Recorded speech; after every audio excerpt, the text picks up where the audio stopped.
right. Oops. Here we go. Now it's said. Well, good evening and welcome to Copernicus FNL. My name is Drew Desker. I'm the director here at Copernic, and it's great to have you joining us here this evening. I'm really looking forward to this program. Maybe I'm showing my age, but I remember growing up when the space program was really getting kicked off and just really eating up all of these space missions, and so really looking forward to Phil's presentation here in a minute. But before we get started, I just want to make you aware that we've got a number of live streams that we've got scheduled. So again, today is the America's Forgotten Space Program, the Gemini missions. Next week, next Friday, we're going to have a preview of the Mars 2020 rover, Perseverance. That is sort of rounding the bend and approaching Mars.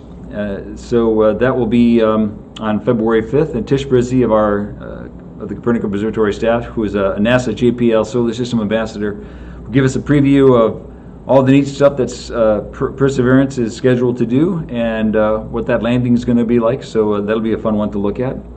The weekend after that, that Friday after that, is February 12th, and Robert Burns of the Copernic Astronomical Society will be doing his talk on winter skies. And Robert does just an outstanding job of telling us what's up in the sky, what we can expect if we go outside, besides getting a little nippy toes and fingers. But there's still some pretty neat stuff today. Actually, as I was pulling into the parking lot today, I could see Orion up in the sky. It was a little fuzzy, but it was there. And but Robert does a great job of explaining what that's going to be. And then it won't be on a Friday, but on the February 18th will be the actual Perseverance landing, and we are actually going to live stream the NASA feed from that, and have we'll have some conversation through the YouTube chat during that whole event. That's a Thursday afternoon. That event will actually start on I think 2 p.m. with anticipated landing a little after 3:30. So look forward to that. And then on February 19th, that Friday, is Copernic's, it's sort of a twofer actually. It's a Copernic's Winter Star Party, but it's also Copernic's birthday. Nikolai Copernic, the astronomer, Polish astronomer who the Copernic Observatory is named after, was actually born on February 19th. So we will be celebrating his birth date with a couple of programs, and we'll be announcing that in the next day or two. We're just sort of finalizing our speakers. So we also want to thank Broome Pediatrics, a local pediatric practice, who is helping to sponsor these live streams, and so we appreciate that. And if anybody else out there would like to help us, doing what we do, please give us a call, or if you just want to be able to even just support this particular live stream, down below in the description part in YouTube. There's a link there that you can get out there and support us that way. So anyway, let's do this. Let's move right on to our program. Phil Cooper, I met a couple years ago when he introduced himself as a model builder, and did these great scale models of the Saturn V and command module and lunar module that we used to celebrate the 50th anniversary of the Apollo 11 moon landing.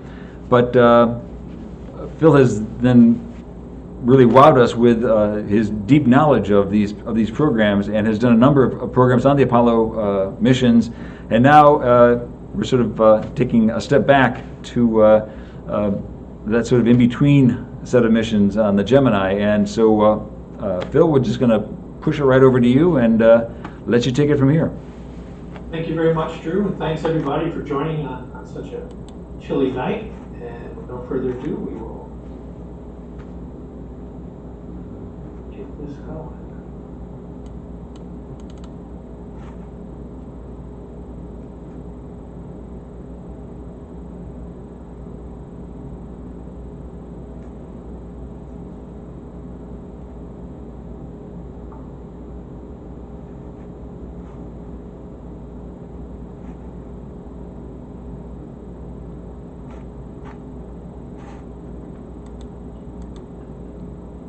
Having some fun there? Or?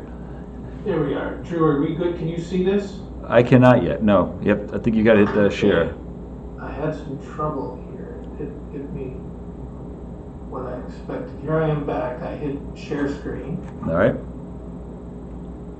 Now I should be able to just start the program.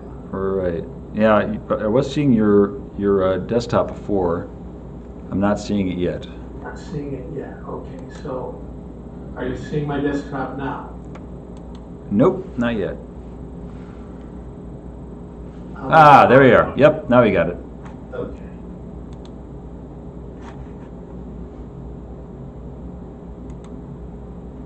There.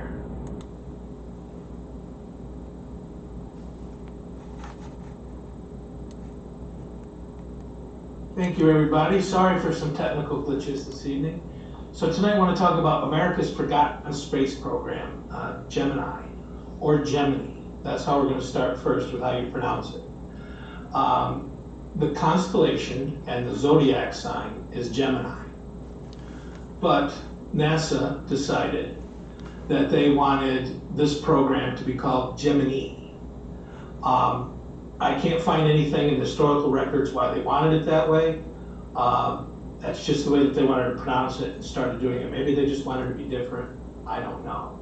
You'll probably hear me pronounce it both ways. I really want to try and say Gemini, but I will undoubtedly slip.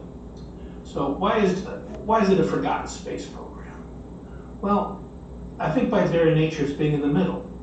First we had Mercury, and they were first. Then we had later on the Apollo program that went to the moon. And in the middle was Gemini. And just like with a book or a movie, we all remember how it started in the first couple chapters. Hopefully it was a good enough book or movie to remember how it ended. It's just the middle part that can be a little fuzzy. That's often in the movie theater when we get up and get our popcorn. But the effects of Gemini and the importance of it certainly put it to the forefront of our American space program.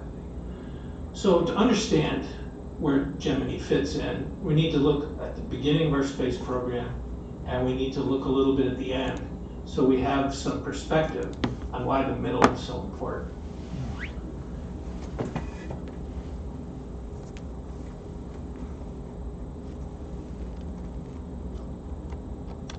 Sorry, I'm having a little technical difficulty on my end advancing the slides, but there we go.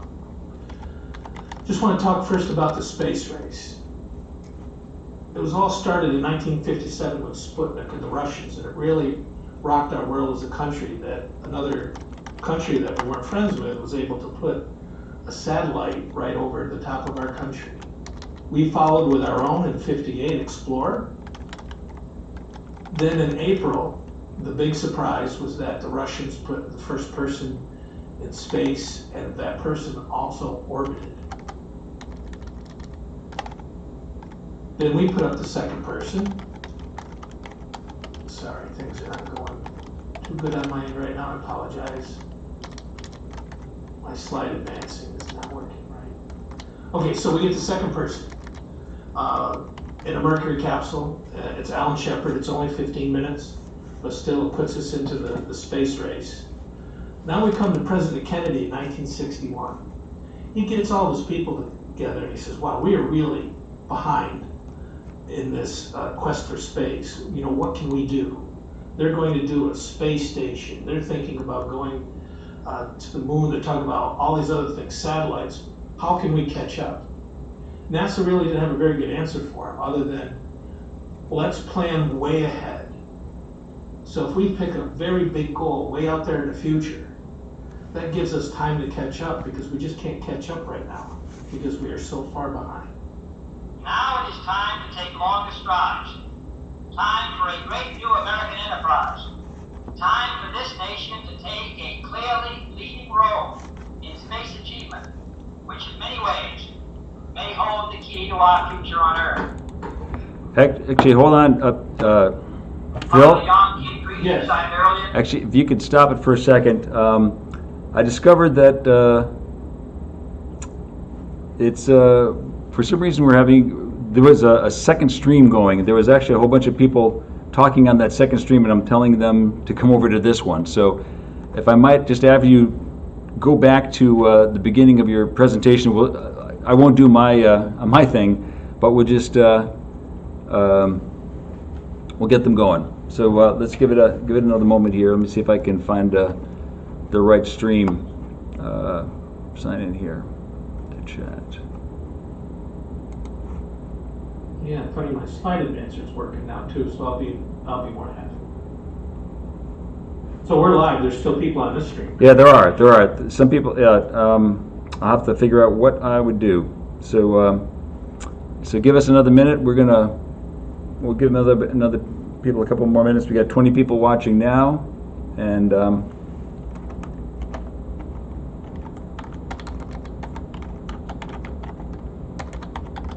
very good for the new people. That'll be good. And for those who already heard it, sorry, but we weren't too far in.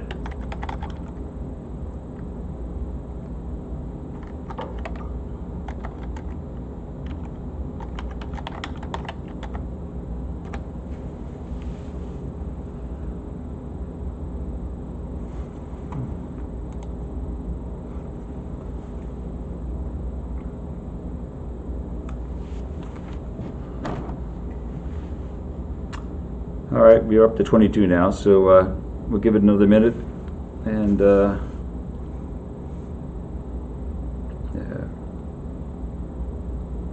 Okay.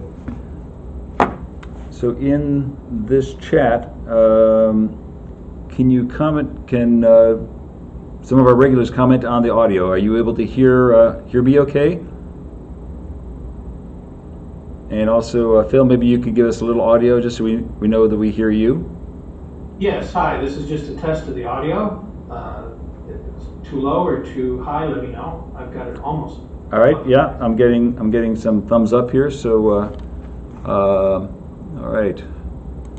We'll do it, we'll give it another 30 seconds and then we'll go back. So hey, it wouldn't be a Friday night talk if we didn't have a little technical difficulty. Yep, and it's when things fail, that's where you learn the most. So I'll just use this as a learning experience. So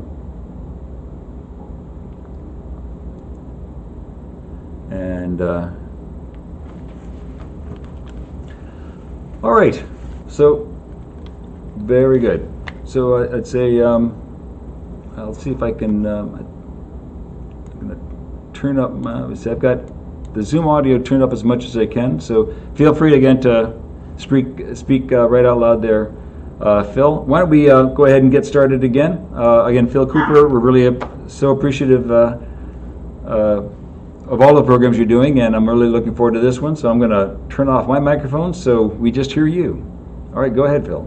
Thank you. Well, welcome everybody to America's Forgotten Space Program, Rewind, Part 2. And we're going to talk about Gemini, or Gemini. There's two pronunciations of it. Gemini is the constellation and is the zodiacal sign. But NASA, and I haven't been able to find anywhere in the historical records why, pronounce it Gemini. Now maybe it's because a lot of NASA was relocated to Houston at the time. I don't know, but you'll probably hear me say it both ways during the presentation, and either way is perfectly acceptable. So why is it forgotten as a space program? I think by its very nature, where it was located historically, because it was in the middle. You had Mercury, which was the first, and it was exciting. You see all these movies and TV and books about the Mercury 7 and the right stuff. And then you have Apollo on the other end, all the moon landings and the excitement of finally making that goal. But in the middle was Gemini, and it has carved out for itself in history a very important role in that final outcome of making it to the moon. So we're going to talk about the achievements of Gemini, but I also want to talk about a little history of the beginning of the space program, a little bit about the end, so we can put some context as to why Gemini was as important as it really was. So the space race starts off in 1957 with Sputnik. All of a sudden, the Russians, who are our enemies at the time, are flying a satellite right over the United States. If they can do that, they can do it with a nuclear weapon. So very eye-opening for the United States. Then we come back with Explorer, our own satellite.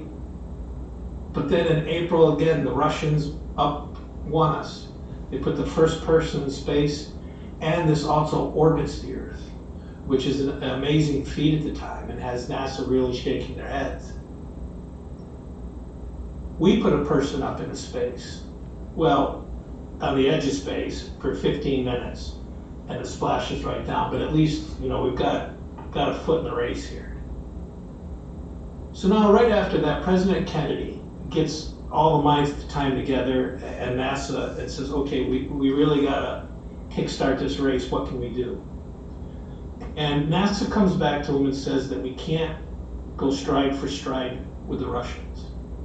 What we have to do is pick a goal way out there, far enough in the future, that gives us a time to catch up, and we're just gonna kind of ignore all this other stuff they're doing and shoot for that goal, and through that we're gonna win the space race. Now it is time to take longer strides. Time for a great new American enterprise. Time for this nation to take a clearly leading role in space achievement, which in many ways may hold the key to our future on Earth. I therefore ask the Congress, above and beyond the increases I have earlier requested for space activities, to provide the funds which are needed to meet the following national goals. First, I believe that this nation should commit itself to achieving the goal, before this decade is out, of landing a man on the moon and returning him safely to the Earth. No single space project in this period will be more impressive to mankind or more important for the long-range exploration of space, and none will be so difficult. Now he's giving this speech knowing that he's just had one space capsule go up for just 15 minutes, but he's got to put that goal out there. NASA submitted a proposal to go to the moon, and they were actually quite surprised that President Kennedy jumped right on it. As a matter of fact, the next day at NASA, James Webb, the head of NASA at the time, kind of looked around a conference room of all the heads and said, well, looks like we're going to the moon. And then they had to put their nose to the grindstone. So in the interim, I mean, we're plugging along. We've got 7 Mercury flights from 61 to 63. And then, of course, the Russians come in with an awful lot of flights between 61 and 64, and really are outpacing us. But that's okay, because we're going to the moon. We're not gonna really keep pace with them right now. So now NASA has to figure out, how do you get to the moon? So you got to decide this now in 1961, because even though you want to do it in 9 years, you really can't be designing this on the fly. So the traditional way people think of getting to the moon is you launch off a rocket from Earth, you fly to the moon, you land. And then, as we know, everybody gets out and explores. This is circa late 1950s. I love how we have the technology to get to the moon, but you got to walk down a 40-foot ladder to get to it. Then you get back into your rocket, and you head back to the Earth. The problem with this is that the rocket would have to be, that would be the actual size of the rocket it would take to do all of those things. Because the traditional way of having one rocket really doesn't work. You need to break it up into smaller rockets, because the fuel that it takes to leave the Earth and the moon all in one rocket really isn't going to work. Plus, there's different ways of landing on the moon. You land on the moon, you need a rocket. You land on the Earth, you splash down, or you need another rocket to land down. So it really can't be done the traditional way. So they decide there's 2 competing ways of going to the moon. There's lunar orbit rendezvous and there's Earth orbit rendezvous. Now, what does all that mean?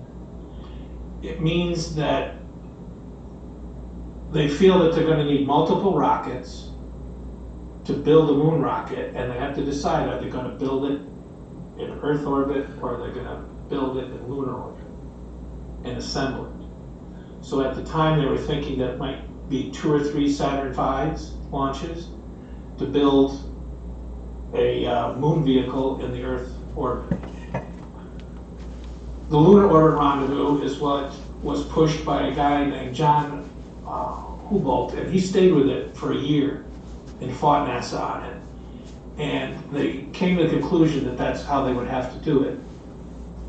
But what both of these competing programs or ways of getting to the moon have in common is the idea of rendezvous.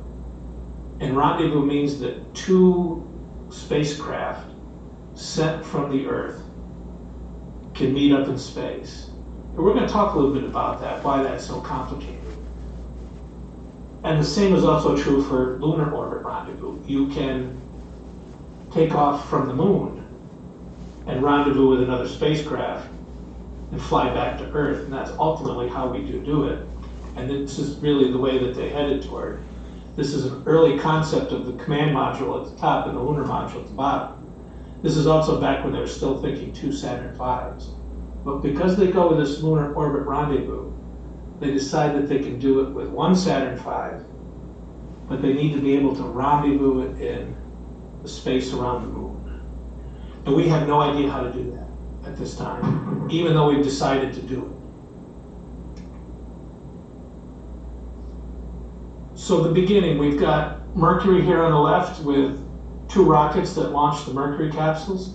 They happen to be all military rockets for nuclear weapons. Our space program is tied to the rockets that we have to launch nuclear weapons. But on the right is Apollo, the first rocket that is built for just space travel. And if you look at the scale of that, I mean, look how big that is. That would be 3 more screens above you, the whole rocket. That's just the first stage. So what's in the middle? The middle, and this is where Gemini takes its place. Again, it's on another military rocket. It's a Titan. It's designed to deliver nuclear weapons to our enemy. And we fit a capsule on the top.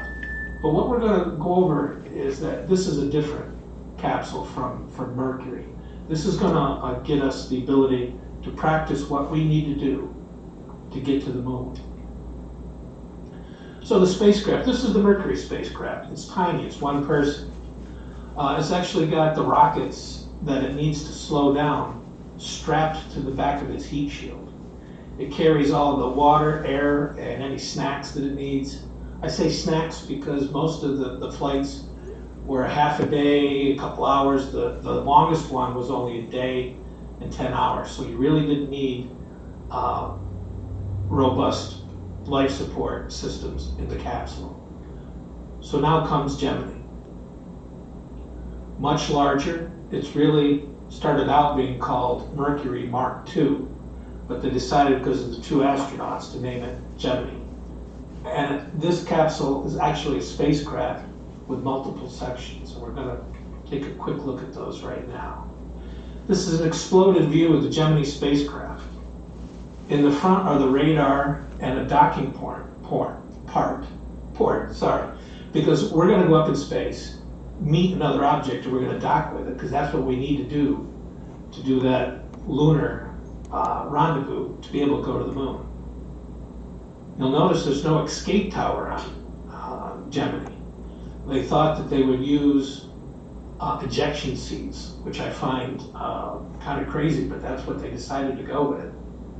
It has re-entry thrusters. It's actually going to be able to change its attitude as it comes down through the air to be able to more precisely land. The Mercury was a cannonball. It just slowed down and landed where it did. And we'll see at the very end of the presentation how far close some of these landings came. Now the astronauts. They have their compartment here. Very small, but it is pretty robust compared to the way Mercury was.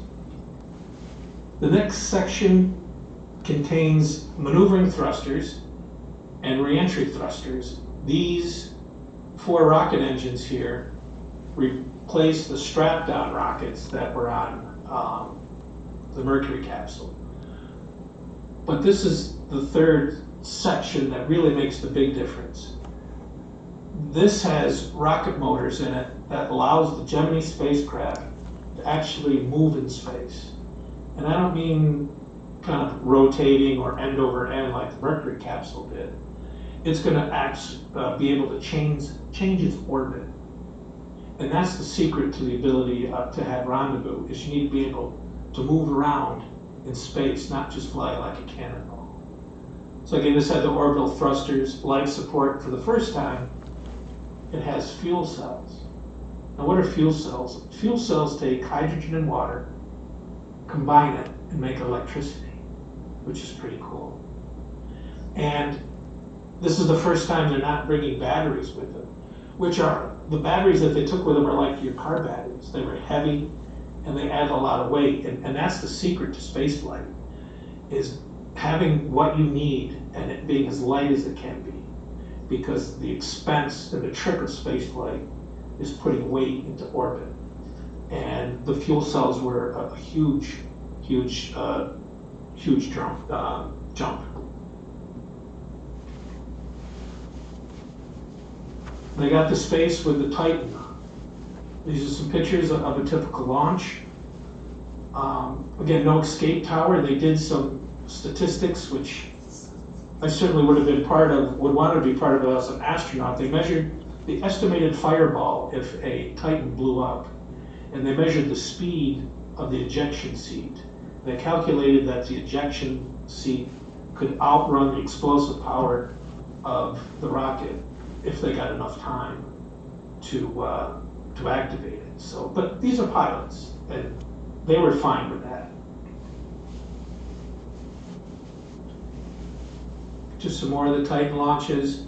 Very smoke-free. It used two they call them hypergolic fuels. You combine them, and they created thrust. It didn't really have the fire of the Saturn V.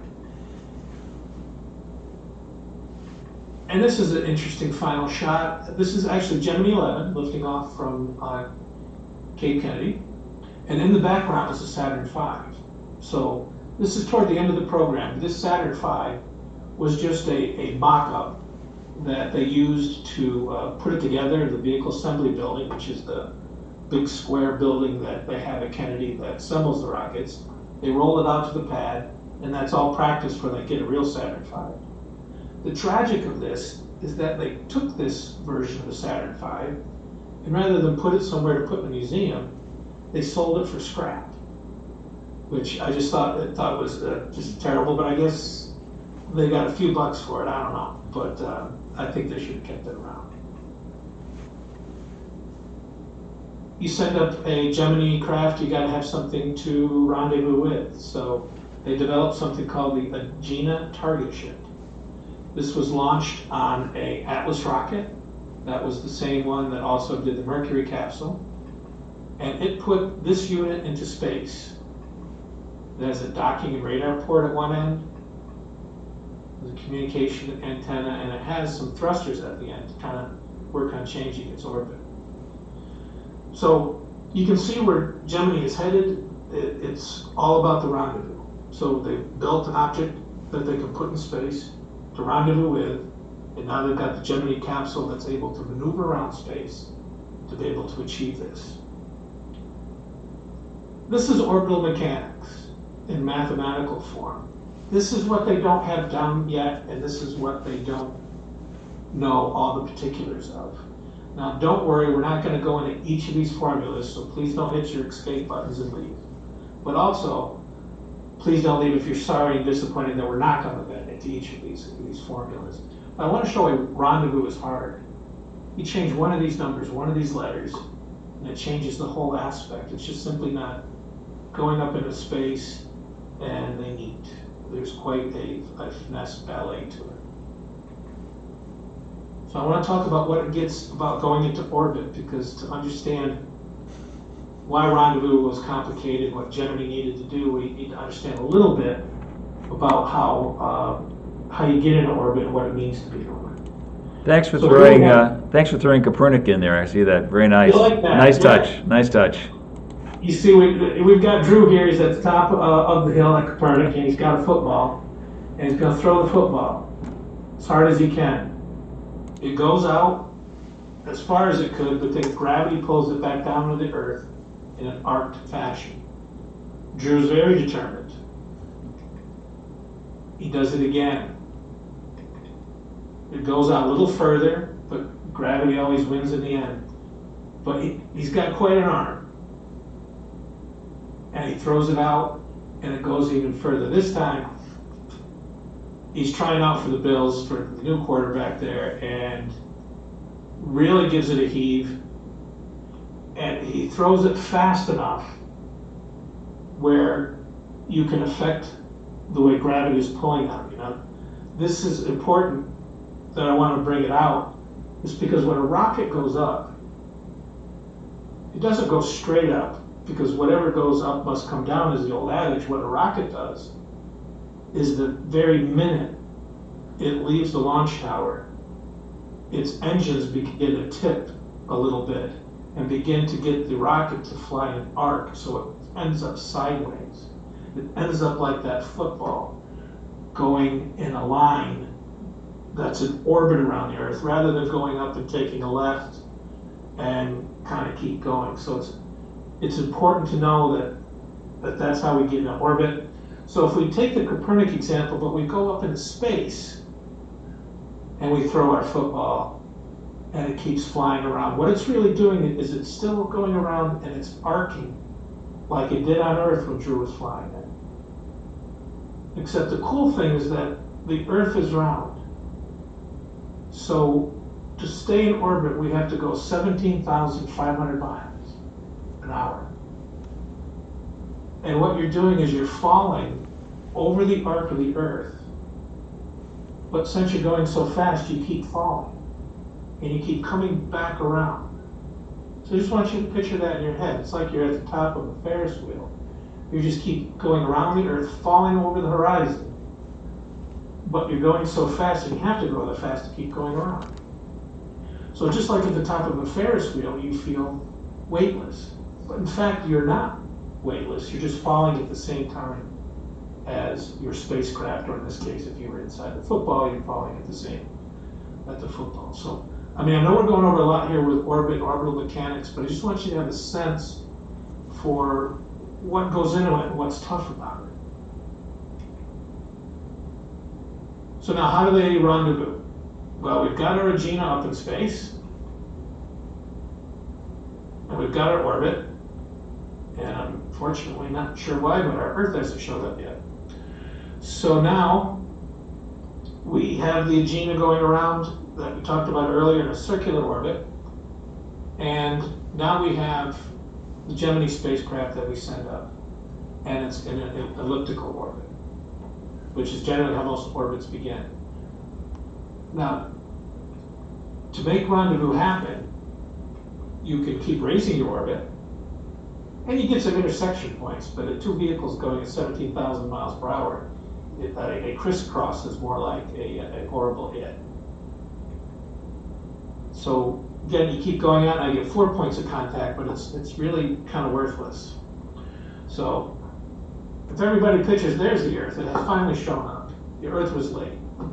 Okay, so now how do they really actually rendezvous? They also have to make sure that they're in the same plane. You can't have your orbits out of sync. So they have to be close to each other in the same plane at half a degree. So not much leeway. So now here's our Regina. We launch our Gemini. And because we have those rocket motors that our previous spacecrafts didn't have, we fire the engines with the help of a computer, and we become the same orbit, the same circular orbit as the Regina. So we actually sneak in underneath it, and we start taking radar readings to make sure our distance. We keep doing that all the way around until we're comfortable that the orbits are identical, but on the same plane. And then they perform something called the terminal phase initiation, which means they jump to a higher orbit. And now they're right in behind the Agena. They're lined up, and now they can rendezvous. Now we have to take into effect all that math that we saw in the earlier slide, and that all these orbits have to match up perfectly, and they come up from the back. This is tough stuff. But it's what we have to do to go to the moon. And here's Project Gemini. There are 12 missions. We start this in 1961, but we really start flying in 65 to 66. And during a less than 2-year period, we fly 12 missions. Now we're going to go over each of these to a degree to show what was unique about them. But this really is the groundwork for Apollo. This is where we get to learn. Gemini was the teacher. We start with Gemini 3. It's in the spring of 65. It's got Gus Grissom and John Young on it. It goes up for 4 hours and 52 minutes. The Agena is not ready yet, but we're on a quick schedule. We got to get this going, so we start flying the Gemini crafts, excuse me, before the Agenas are ready. And remember, that's the craft we're going to rendezvous with. It's a dry run flight. They took 3 orbits. The crew members were John Young. He was a rookie. We'll get back to the corned beef controversy. But he ultimately goes on to be the commander of Apollo 16 and a moonwalker. Gus Grissom, royalty. In a way, he's a Mercury 7 astronaut, second to go up. He's their best prospect for the first person to go on the moon. But unfortunately, he ends up dying as the commander of Apollo 1 in a tragic fire. So they only go around for 3 orbits, but they're able to change their shape and their height. They fire those maneuverings. And that's the first that any spacecraft does that. Now, the corned beef controversy. Another astronaut, Mercury 7 astronaut, Wally Schirra, stopped at the Ramada Inn in Cocoa Beach and got a corned beef sandwich. And gave it to John Young because he said that the food was going to be horrible, which it was, and some might say still is. And he brought a corned beef sandwich in with it. Now, why is that a controversy? Well, it's a controversy because once they started to eat it, it began to make crumbs. And pieces of corned beef sandwich were going all over the place. Wasn't a good situation. So, of course, Congress isn't any different then than it is now. There was a congressional hearing. It was a big deal. And as far as anyone knows, there was no more food contraband taken into any more flights. This was also the last Kennedy Space Center controlled flight from an astronaut point of view. The moon landings were going to be so complicated, and Gemini was going to be so many launches so quickly that Kennedy had all it could do to make sure that the launch part, monitoring what happened after the launch, was the responsibility of the Houston Control Flight Center, which it also happens that LBJ, Lyndon Johnson, was also president at the time. He's from Texas. So where are you going to move and build something new for the space program? In Texas. And the land was given to him by an oil company, friend of his. So it's those were different. Those certainly were some different times. Very successful flight. They didn't have much time. This is about the only picture I could find that they ever took from it, of just some clouds. And again, very successful. On their patch in the upper left-hand corner, they've put Molly Brown on it. Molly Brown was a play on Broadway, the unsinkable Molly Brown. It's in reference to Gus Grissom's first space capsule with Mercury, which accidentally sunk, or he was blamed for possibly putting it by accident under the ocean. Drew, I hear a little bit of noise in the background. Is there a mute? There we go. Thank you. Now, I was actually going to ask you about the Molly Brown. I was sort of unmuting myself, and I think you were getting some of that the local noise, so I apologize for that. But you touched on it as I would expect you would have, so thanks.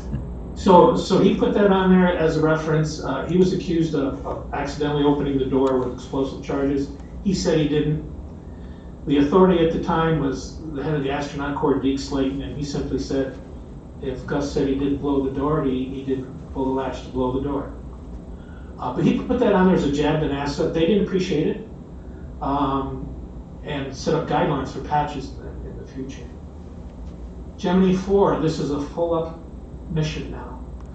This is 4 days, 1 hour, and 56 minutes, and they get a chance to really do some things in orbit. Of course, the Gemini is not ready, so they go up without it.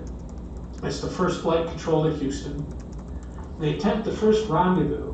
Now what they do is they've got, the Titan was 2 stages. So they've got the spent stage from the Titan that's approximately in the same orbit as they are. So they figured, okay, we'll try to get close to it. We can't do a rendezvous per se because the Gemini is not there. So he points the nose of the Gemini at the old booster and fires his engine. And he actually got further away and he was above it, because they don't understand orbital mechanics at this time. And it's counterintuitive how you think you would get there. Just pointing the nose of the spacecraft at it and firing your engine doesn't work. It takes you all over the place.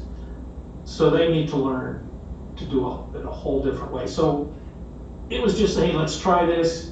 It didn't work. It also got the U.S. endurance record. It got to test the life support systems. Because really, we don't have the experience of days in space. The Russians did, but we didn't. So it was a very, very important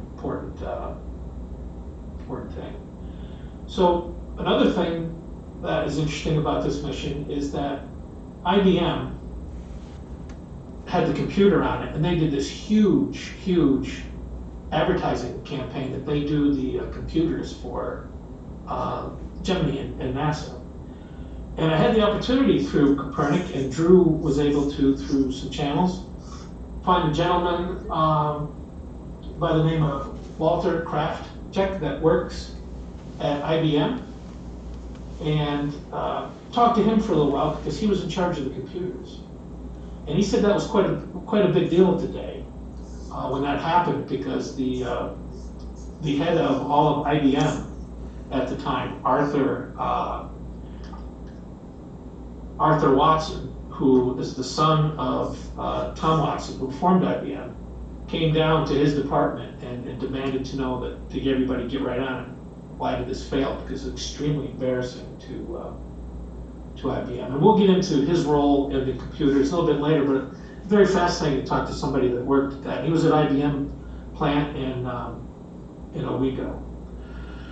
So again, U.S. record, we got Ed White is a rookie. He's going to take a spacewalk, which we're going to see in a moment. Unfortunately, he went on to Apollo and was on Apollo 1 and died in the fire. Jim McDivitt, also a rookie, ended up commanding Apollo 9. So it's a first American spacewalk. Of course, the Russians did beat us. I find the pictures from Gemini absolutely beautiful because the Earth is in the background. All the Apollo, the moon's in the background, which is still pretty, but this mission really got us a lot of pictures of the Earth.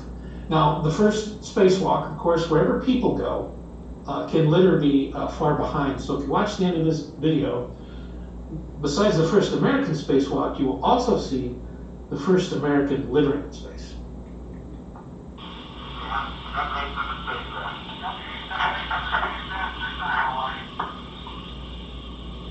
You might see that. I got dragged a little bit, so I don't want to fire the gun yet. Okay, come on.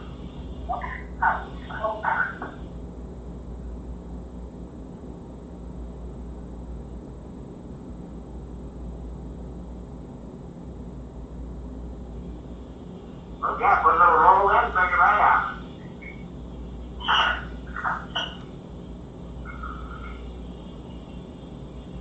I hear you did give up. Well, you know, not straight, I'm coming over to you.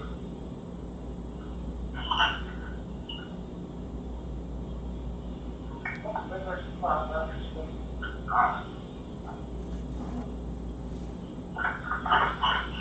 I rolled up, I'm rolling to the right now. Under my own influence, there goes the hole. Looks like a thermal brush, yeah. It is.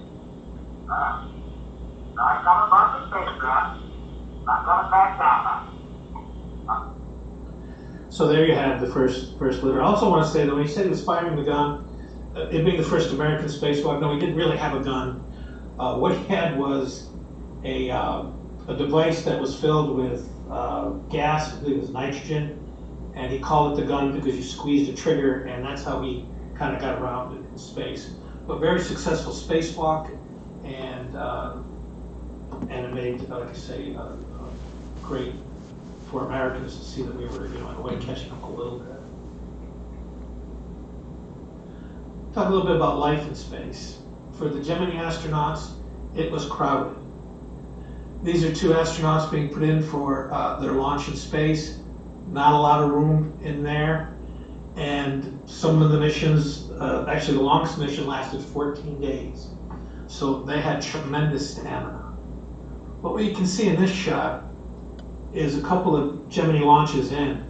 They were allowed to take off their spacesuit, and they had like a cotton, I'm sure it wasn't cotton, it was a fire retardant light material that they could change into. You can see the space above them. They have a little room there because they're weightless. They can kind of go up toward the top because because they are weightless. And you can see there's kind of a beta gate over the switches on the top so they don't send the capsule into re-entry. Very crowded.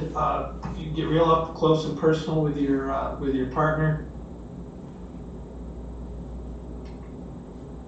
Food is a necessity, not a pleasure in space. This is an example of why John Young took a corned beef sandwich into space.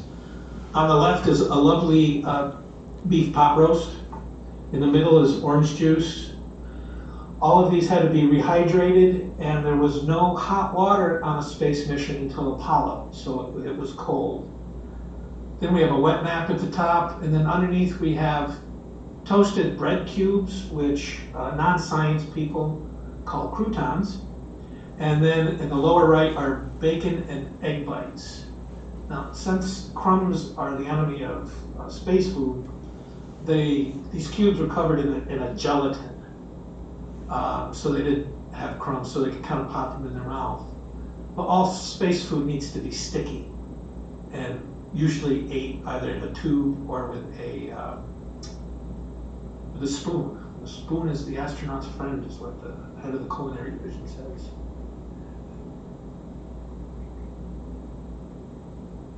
Very cramped. These are just some astronauts in candid moments. All the shots seem to be blurry. I don't know, they're just not really good photographers. That's Jim Lovell on the right and Pete Conrad on the left. They had a lot to do when they were up there, but they also had a lot of just living in space. We didn't know medically how they would react. I mean, now we know that it's no big deal to be in space. They lose maybe in long term with bone density and other things, but they need to live in space. So we know, because we know it takes a couple weeks to get to the moon. So we know that we have to get a couple weeks out of a Gemini flight. Gemini 5 goes up for a week.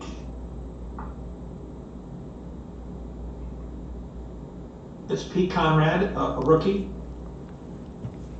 He ends up going up on Apollo 12, and he walks on the moon in a third person. Gordon Cooper, he's the commander. He's a Mercury 7 astronaut. This is his last flight. Space is getting complicated, and astronaut Cooper does not like to spend any time in the simulator. So he found himself off the schedule, but still with a great career, having been a Mercury astronaut and Gemini. So again, guess what? The Gene is not ready. So they decide to take up a docking pod, which is a little pod that they released. It shot away, and then they wanted to pretend like they were going to rendezvous with it. But unfortunately, one of those fuel cells failed. By the time they got that fixed, the battery was dead in the docking pod, so no rendezvous on this flight. A lot of medical experiments, and they were the first to actually wear a patch. The Mercury astronauts all named their spacecraft, and they didn't have any patches. And the first couple of Geminis had patches, but they didn't wear them. I like to talk a lot about them and explain them and show them, because when I was growing up, they were like baseball cards of the space program. That's what you got and kind of traded. You got them as patches, stickers, they were cereal boxes. So for those of us who lived through this, I was a little young during Gemini. They're fun, and they have a story with them, which is interesting. And they had to put a white sticker over the word bust on the patch, because NASA felt that the PR people, that the mission failed. They would say that it's because they put or bust on the patch. NASA does sweat the small things sometimes, I'll tell you. This is a picture of their home port, Cape Kennedy Space Center. It's right there, the little hook out. They're coming right down the coast, straight down the coast of Florida. Which, boy, wouldn't it be good to be there today? I haven't checked the temperatures, but it's got to be better than single digits. Gemini 6 and Gemini 7 have quite a tale to them. Gemini 6 was up in space for a day and a couple hours. Gemini 7 was up for 13 days, 18 hours. Now, if you notice, Gemini 6 was launched on the 15th, and Gemini 7 was launched on the 4th. Why the difference? The Agena is finally ready, but unfortunately for Gemini 6, it blows up on the pad. I mean, you wouldn't even know it. They've been finally waiting for it, blows up on the pad. So they decide to have these two spacecraft rendezvous with each other. So really Gemini 6 got the short end of the stick, because they waited till after Gemini 7 launched and they caught up to them. They were essentially the Agena. But any opportunity to get in space, they obviously took. So 6A was Tom Stafford, a rookie. Later goes on to command Apollo 10 and the Apollo Soyuz, which is the last Apollo to launch. Wally Schirra, Mr. Corned Beef Sandwich, Mercury 7 astronaut. He would later go on to command Apollo 7. On the right, we have Jim Lovell and Frank Borman, both rookies. I can tell you from both their biographies and interviews that they thought they looked really cool in those helmets, so that's why they wore them. Jim Lovell, I know you've heard his name. He ends up commanding Apollo 13, Apollo 8, and Gemini 12, one of the most decorated astronauts that we have. And Frank Borman, he was the commander of Apollo 8, which in its own right wrote history for circling the moon, the first humans that went to the moon, and also reading Genesis on Christmas Eve. Excuse me. So, while we don't have the Agena, one of the great things about the two Geminis meeting in space is the pictures were fantastic. Here's coming up on one of the craft. They really got up close and personal. And here's a shot with both. We've got nose to midsection. They actually got within 1.5 feet of each other. If you look through the window, you can make out kind of the face and the helmet of an astronaut. And if that isn't quite clear, beat Army. There were some Navy guys on the flight, so they thought they'd put in there to crack wise. So they definitely got within close. They kind of circled around each other, waved. Again, we're really getting confident that we can do this, but we really need the Agena to work, and that just isn't happening for us. Gemini 8. We finally get an Agena into orbit, and it's going to be our first rendezvous and docking. We have Dave Scott as a rookie and Neil Armstrong as a rookie. As we know, Neil Armstrong later goes on to be the first person on the moon with Apollo 11. Dave Scott is also going to be a moonwalker on Apollo 15. But this first docking and first rendezvous is overshadowed by a near disaster. And we're going to see a video momentarily explaining what happened in this disaster. But this is Armstrong coming up on the Agena, a great sight. Everybody was extremely excited, and then they docked, and then this happened.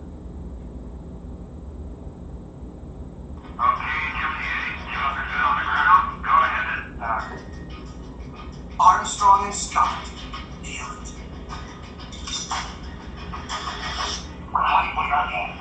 Roger, big brother report. Some of those lucky guys are just jumping up and down. Mission Control celebrates the first docking in space, a necessary skill for Apollo's moonshot. Then Gemini 8 drifts around the Earth, out of contact with Houston. Each law says bad things always happen at worst possible time. Without warning, the two docked spacecraft begin to spin. We first suspected that Agena was the culprit. Shut down the Agena's control system. The spinning gets worse, and the astronauts get dangerously dizzy. When rates became quite violent, I concluded that we couldn't continue. I was afraid we might lose consciousness. With blurry eyesight, thinking that's the culprit. They back off from the Agena, and rather than the spinning slowing down, it speeds up.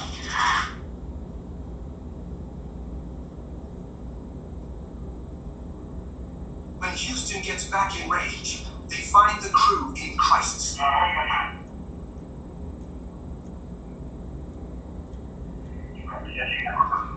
The problem isn't the Agena. One of the capsule's own thrusters is stuck open. We don't know it. Now spinning once per second, and the crew is in danger of blacking out. Neil realizes that the only way he's going to stop this spinning is to use the big thrusters. Thrusters are meant only for re-entry, but Armstrong has to engage them to wrestle Gemini 8 back from the brink.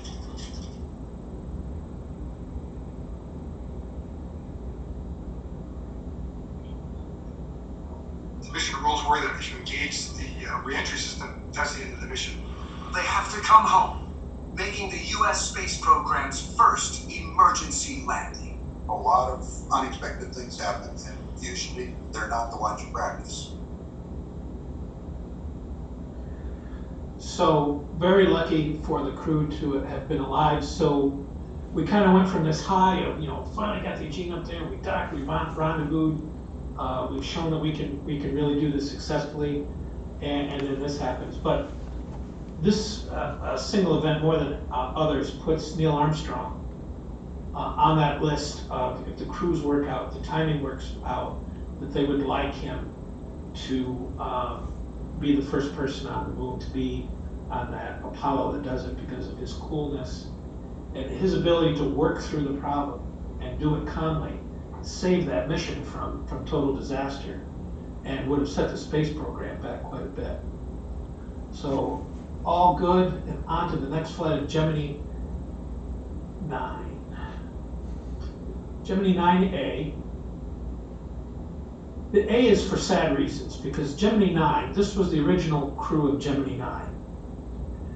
And Elliot C. and Charlie Bassett, they were both rookie astronauts, and both the backup and the primary crew for Gemini 9, which the backup crew was Gene Cernan and Tom Stafford. In two separate planes, in pairs of two, they flew out to St. Louis to the McDonnell Douglas plant because they were going to go in simulator training for rendezvous of Gemini 9. The weather was horrible, and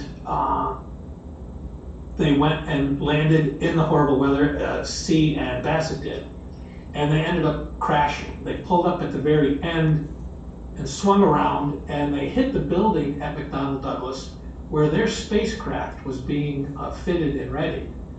And both astronauts actually died within 500 feet from their capsule, which was a terrible, terrible tragedy to have come that far, to be that close to going to space and then to have died tragically within sight of their space capsule. So the backup crew did land successfully.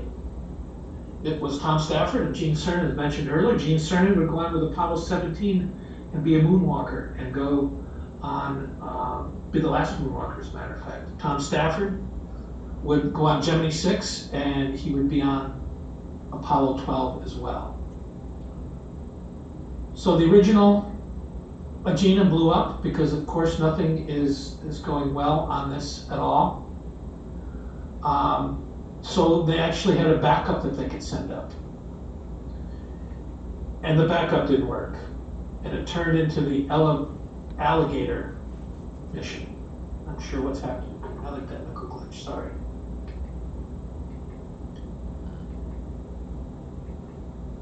Turned into the Alligator mission because here's the backup.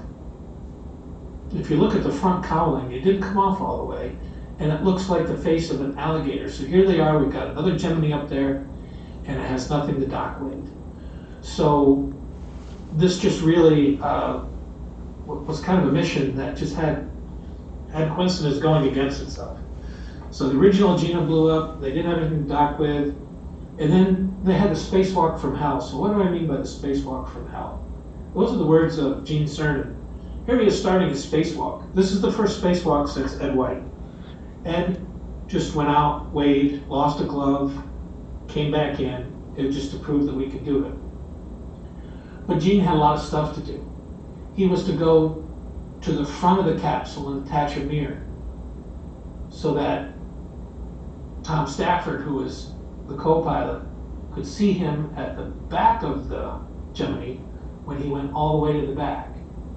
And he was going to do this by, I'm not sure who came up with this idea, maybe it sounded good at the time, but by kind of swinging the umbilical cord around and moving it, they would use the cord for him to move up and down the spaceship.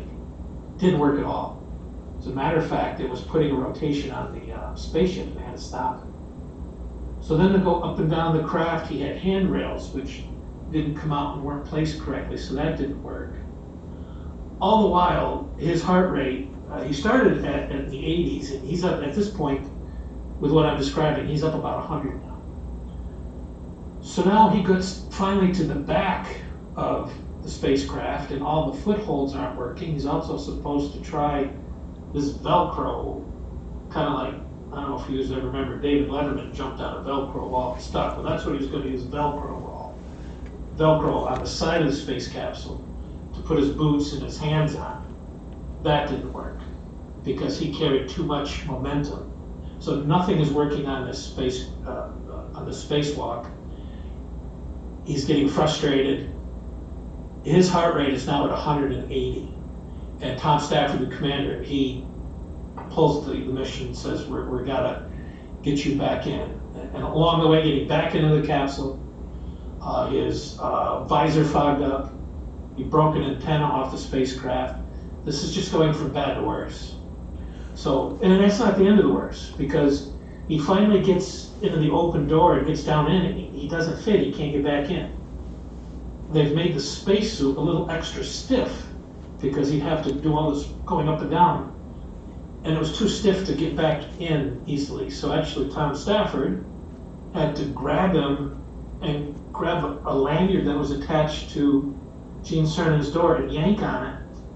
And the door kept hitting the top of Gene Cernan's head, and they kept pulling that down and kind of banking him into the capsule. It was not pretty, it worked, because you have to get the astronaut back in and you have to get it, the door shut. But Gene Cernan didn't want to do a spacewalk again, that's for sure. And it was a complete disaster. Here's a picture of Gene after he got into his flight suit. He poured 2 pints of water out of his boots. He had dehydrated that much. So America's second spacewalk was not successful. But as Drew had mentioned, from when things don't work, like when we were joking about the beginning of our Friday night talk, you learn from it.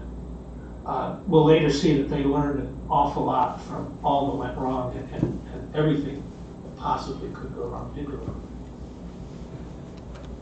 Gemini 10 we've really mastered rendezvous now.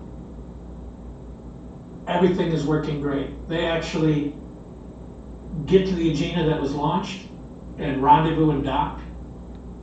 We're getting so used to it and so good at it, we actually leave the Agena and go to the Agena of Apollo 9 and dock with that. Actually, we just go up to it. We want to do it visually. They wanted Mike Collins to do that because they thought they wanted to get some experience, because that's how they would fly up off the moon and be able to practice that. So Collins was a rookie. Again, he would later go on to Apollo 11 to be command module pilot. John Young, he's Gemini 3. He was a pilot on Apollo 10, and he's going to be commander on Apollo 16, and he's going to be a moonwalker, and he's going to drive around in the rover, which is great fun. So they also have another spacewalk. Mike Collins, very concerned about it, but they do better this time. They learned. And it was much shorter. He did 2 of them. That wasn't as ambitious because they still have to work it through. But again, we're really starting to master and get this going. Gemini 11, 2 days, 23 hours, not a long mission, but it's got Dick Gordon and Pete Conrad, both rookies. Apollo 12 pilot is Dick Gordon, and actually Conrad was on an earlier flight. I believe that's a mistake. And Apollo 12, he was the commander. He was also a moonwalker. These two would fly Apollo 12 together and be lifelong friends. And like I say, you almost had to be that when you were in Gemini that long. But again, lifelong friends. They did the first direct set to rendezvous. The other rendezvous that we talked about earlier took 3 to 4 revolutions around the Earth to happen. With Gemini 11, they decided to just go right on up and dock. So they used all the same orbits, the same calculations, but they did it like it would be done from the moon, when the top of the lunar module would come up and dock with the command module, just to prove that we could do it. This was also the first computer splashdown.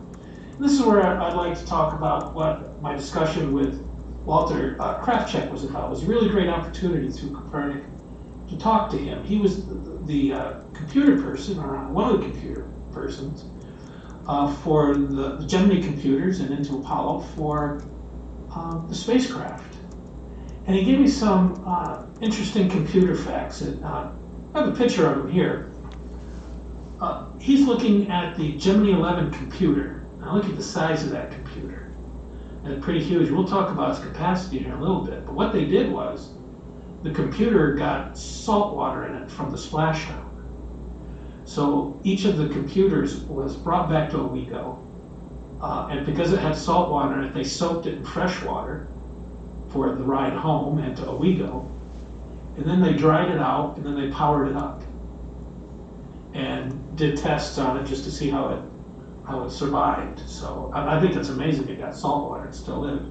But that's what Walter did. So we reminisced a little bit and asked him about the size of these computers. And he said that the memory was 8K. Now, in computer terms, especially in today's terms, that's very small. Your average picture off the internet or your average photo from a cell phone is larger than 8K. But this is state of the art at the time. So what they did with these computers is they had computer programs on tapes. They had 3 tapes, one for launch, one for rendezvous, one for splashdown. And they had played the tape to the computer in the spacecraft, and that was the software for the launch. And then when they got up into space, they erased it, put another tape in, and ran the program in for the rendezvous, and then did the same for the splashdown. I think just that's fascinating. It sounds kind of archaic now, but at the time it was the cutting edge. And if there are any computer aficionados out there, I'm just going to list some things that it did. I don't know how relevant they are. I'm sure that they were primitive by today's standards, but it did 12 bits per instruction, and it had 16 different instructions. So I'm sure that modern day computers have far more, but again, at the time, this was This was absolutely cutting edge, but it was really great to talk to him, and he seemed very interested that he could share that information with us. So very super. So yeah, 11 is the first to use a computer for a splashdown. The astronauts had been doing it, with the aid of math from somebody else, whether it was an onboard computer, mostly down at mission control. But they still had their hand on a stick, and they were making adjustments on the way down. So this is the last time. Gemini 10 was the last time, so now they're all computer controlled. They tried some artificial gravity. They attached a tether to the Agena and kind of spun around and create some artificial gravity. I don't think they thought they were very successful with that. But they were 853 miles high in orbit, which is darn near a record for even today. I believe it is. And just to give you some perspective, the space station's around 290 miles high, so they were way out there. And this is a shot of them tethered together. Like I said, I don't think it was very successful. They didn't do it again, or any other spacecraft has done it again. Gemini 12. This is Buzz Aldrin as a rookie. He, as we all know, second man on the moon at Apollo 11. Again, Jim Lovell with his storied career, commanding Apollo 13. This is the final Gemini mission. I draw your attention to the patch in the upper left. Though they launched in November, they had planned on launching in October, so they went with Halloween colors, and in Lovell, that's kind of like a crescent moon, picturing that the moon was their objectives. This was a typical success with docking. It was all well and great. Excuse me. But what was great about this mission is there were 3 spacewalks, and Buzz Aldrin is Mr. Spacewalk, and I mean that in a good sense. He was obsessed with spacewalking, and he had some engineering degrees from MIT, very smart guy, and he had the advantage of having, for the first time, the world's largest swimming pool, which is where they can now practice weightless environment. Before that, the astronauts practiced on a KC-135, which is a refueling tanker that used to make an arc, and they get weightless for like 20 seconds. I think you've seen that on TV or movies. A lot of people use it. They had Stephen Hawking did it to feel like he was in space. And most of the movie Apollo 13 was filmed in one of the 135s. So their history, now you can train for hours rather than 20 seconds at a clip to do a spacewalk. And Buzz really nails it. They've got it down pat. The footholds, he's all over the place. And it proves that people really can work in outer space, which, if you're going to put these spaceships together in outer space, you really need to know that. Buzz also has the distinction of the first selfie in outer space. He just took a picture of himself in one of his spacewalks, and he has that distinction of the first selfie in space. Earth return. How did we come home? Well, this is the every Gemini flight, excuse me, and how close they were to their carrier recovery group. As you see, Gemini 3 Molly Brown was 111 miles away. They didn't want to have their craft sink, so they stayed right in there and did not blow any hatches until somebody came out and got them. Then we got 81, 270. Now we're starting to get a little better. It's the astronauts controlling it themselves with a stick, flying. 12, 13. Now we start getting down to Gemini 8, 9. Dot 7 may have been a little too close. And now we've got Gemini 11 and 12. Gemini 11 uses the computer for the first time, and they stay both at 5 miles. And Apollo averaged 3 miles. So, I mean, you don't want to be quite on top of it, but this is a fun bit of history. The Gemini spacecraft was designed by aeronautical engineers who thought the idea of randomly landing somewhere in the ocean they found repulsive. So they tried any way they could to have a space capsule land on land. So their idea was to have an inflatable wing come out, skis come out of the spacecraft, and glide down and land in the salt beds out west. Seems a little risky, a little crazy, but you might have said that about spaceflight in the beginning. And after all, they are in ejection seats. So if something goes wrong, they can always pop out. This is like the Agena. They can't get this ready in time for the Gemini flights. So it remains just a footnote of history. And here's one of the test vehicles. But it's actually called the Rogola wing. And it goes on to form a great sport in the 70s and 80s called hang gliding. So it was eventually used. But Gemini came down the old-fashioned way. I guess it wasn't that old-fashioned, only the second program, but with a parachute and down into the water. A little different because there were two astronauts. They couldn't just be with the heat shield down. They had to be balanced with the two astronauts kind of side by side. And then they would come out and get you with a helicopter. Now, the astronauts had a choice. They could either, as this astronaut on the lower left-hand side, be winched up in a helicopter and go back to the carrier group, or they could wait with their ship and come back to the carrier with their ship. But I think John Young phrased it best. He said, you know that Gemini was one heck of a spaceship, but it wasn't a very good boat. They all got sick from seasick, and these are Navy people. It was just not stable enough. So most of the astronauts chose to take the helicopter ride, even if they had to wait a long time. So what did Gemini achieve? First spacecraft to change orbit and dock in space, and I can't stress the importance of that. Without that being done, we were not going to the moon because we were already building a rocket that we had to rendezvous with. We moved past the Soviets, not to look back. We developed life support systems that would be used on Apollo. They had waste management, which is still tough to this day. They perfected guidance and navigation, longest spacewalk. It was the teacher for Apollo. Everything we would need for Apollo, 12 missions over 2 years with Gemini, they practiced, perfected, and was able to give that information to fine-tune Apollo. It cost $7.8 billion in today's dollars, which is a lot of money.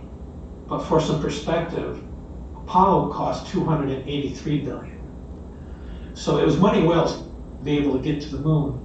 And I never see this last statement on list of achievements of the program, but I mean, all returned safely to Earth, which I think in 2 years, 12 crews, 24 astronauts, they all returned safely, except for the crash in St. Louis of Bassett at sea. Gene Cernan, Gemini, and commander of Apollo 17, put it into context with this quote. And really, I put this into context myself as saying that Gemini was just the greatest of all teachers, and look what its students did. Oh, it's beautiful, Mike. Really is. Oh, geez, that's great. Is the lighting halfway, David? Yes, indeed. They got the flag up now, and you can see the stars and stripes on the lunar. Beautiful, just beautiful. Just beautiful. So, Gemini, 1965 to 1966. They designed it starting in 61, but these 12 flights in 2 years, less than 2 years, made all the difference. So resources used for this presentation, here's 4 really good books. If you'd like to learn further. This first one by Doug Brinkley is fantastic on how the idea to go to the moon all came about. The owner's manual is a series of books that you can get on all kinds of space-related. Shoulders of Giants, Titans is good. And these are all in Kindle versions, and you can also get them on Amazon. An Appointment in the Sky was also a good book that was written before the first launch ever, so that was interesting to get a perspective from the very beginning. So that is the presentation. I thank you all for hanging in there. I know we're running a little late, but we started a little late, so I'd like to open for any questions that you might have. So Drew, should I stop sharing? Yep. Okay. Yeah, very good. Well, I mean, at this point, people are just saying thanks. It was great. So much, thanks for putting it together. Even Walter Krawczyk's son, Tom, said that he was so glad that you were able to connect, and he's proud of his dad, and understandably so. And I think people don't realize how much involvement in the space program actually came out of the southern tier here. Again, with IBM, with the computers, with Link, with the simulators, it was just an extraordinary amount of engagement here in this area in the space program, and it's just sort of neat. Plus, also that we got these 4 astronauts that came from this area so far. I'd like to think that we've got a few more in the pipeline at some point, and so I'm trying to think what else I was going to ask you about that. Oh, I noticed in the picture that there seemed to be either like some green dye. I'm wondering, was that sort of a dye for being able to find the capsule, or is that sort of just sort of a outgassing of any unspent fuel that you're aware of? No, actually, that's a dye that's kind of a standard Navy. It's almost like pulling a flare, but rather than something going up and igniting, they Yep. stick it in the ground, and Yeah. that lets them know where it was. And also, when they drift, they can see where they drift because it's in the water, so they can kind of Right. find it easy. Yeah. Okay. Here's David asks, why was the spacewalk capability important to Apollo?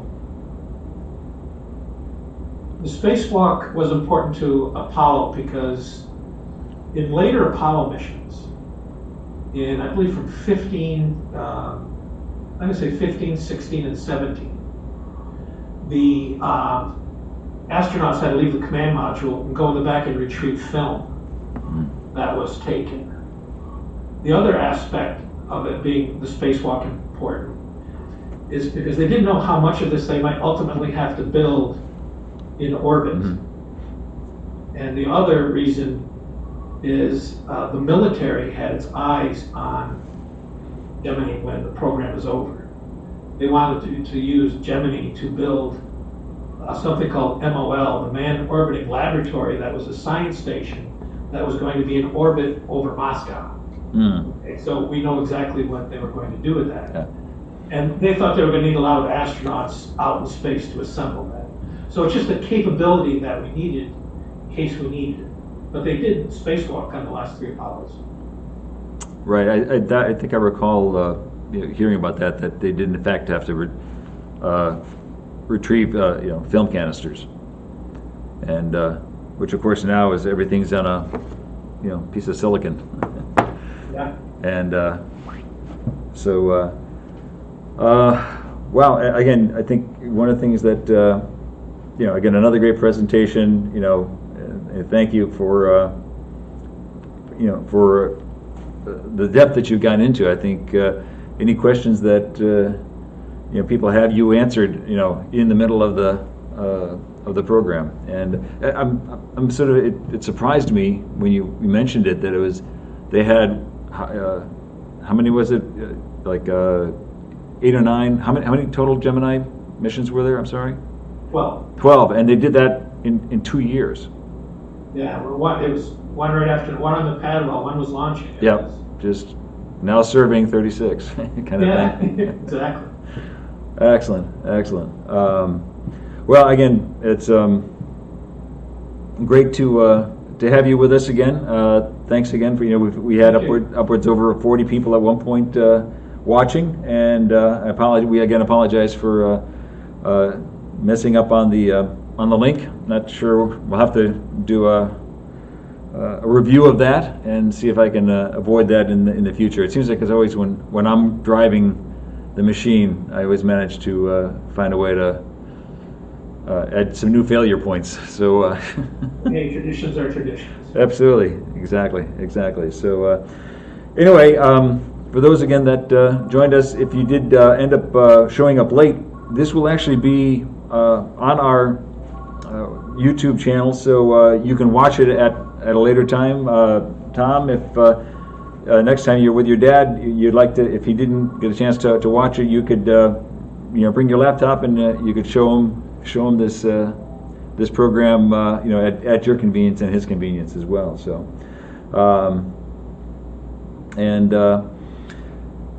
all right, well, thanks again. Next, just a quick review. Next Friday, we've got a preview of the Mars 2020 Perseverance landing. That'll be happening on February 18th. On February 12th is our Winter Skies program with Robert Burns, and again, he always does a fantastic job of getting you excited about what's out in the skies for you to view. And if you happen to have watched the last week's program by Jeremy on using your cell phone to do astrophotography, that might be a nice night to double check what's out there and see if you can make use of what you learned in both of those sessions. And then finally, on February 18th, that Thursday, we will do a live stream of the Perseverance landing, and then finally on February 19th, our Copernic Winter Star Party. And we will be announcing that program in this next week. So thanks again, everybody. Please stay warm. Please continue to wear your mask. And we'll look forward to seeing you again soon. Take care. Thanks, everybody. So long.